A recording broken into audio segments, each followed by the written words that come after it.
Next question goes to from the Bulgarian news agency BTA, Stas Stampolsky. Stas, please, here in the middle. Hello, thank you for having me.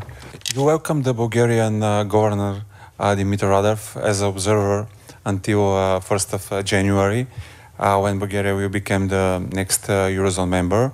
How you see the benefits and the risks of Bulgaria to become part of the Eurozone regarding maybe inflation and deficit, and how you see the Bulgarian input in terms of the monetary policy decisions?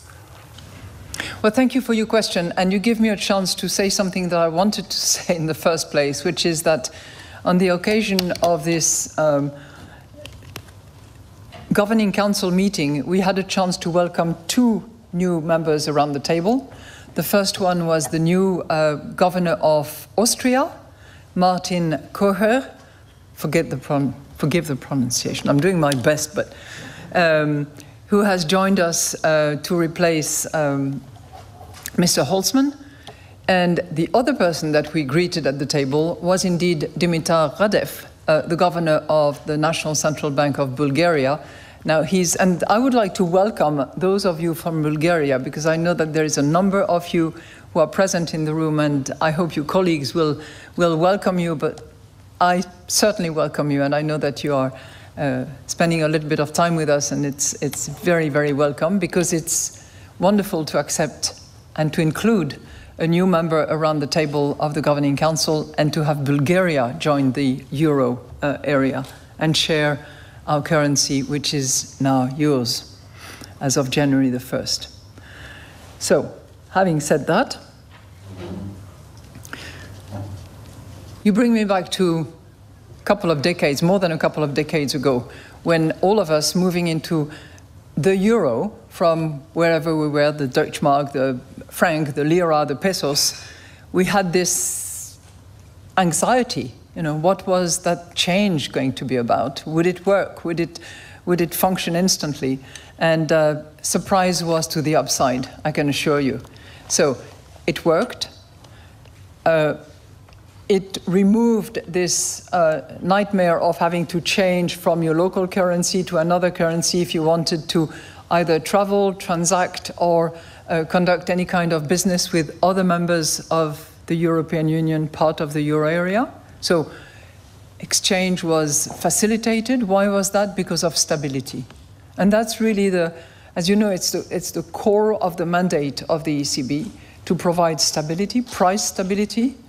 And the fact that inflation is very precisely targeted for the medium term, and that our monetary policy is aiming and taking all the necessary steps in order to deliver on our commitment to target, is something that all member states benefit from.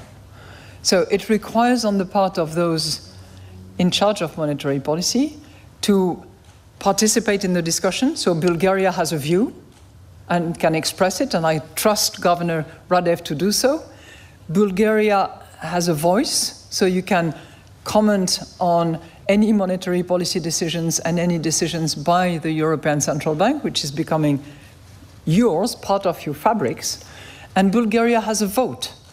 Every member around the table, each of the 21 members, has a voice, which is regarded, considered, and respected exactly as the voice of the other ones, no matter how small or big the country. And I can assure you that in sharing those meetings and organizing the consultation, I respect that principle to the letter. I regard it as truly important. So, stability for price purposes, stability for monetary purposes.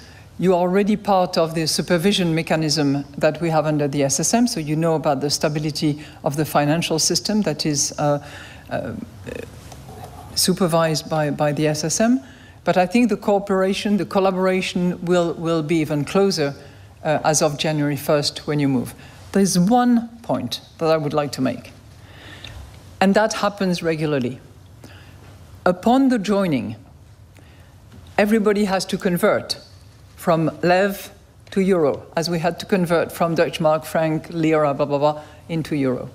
Sometimes, at the time of conversion, some shopkeepers, retail merchants take the opportunity of that conversion to increase a little bit the price that is charged for the same service. It happens. But I think you have tools, because my understanding is that since August, you have a converter and the necessary flagging of the price in lev and the price in euro, and therefore consumers can check whether the conversion is correct. And if there is, some discretion on the part of the shopkeepers and the retailers to add on, then certainly it's for the authorities to enforce the rule of strict conversion. And I very much hope that the authorities do that, because it's the rule and it needs to be enforced.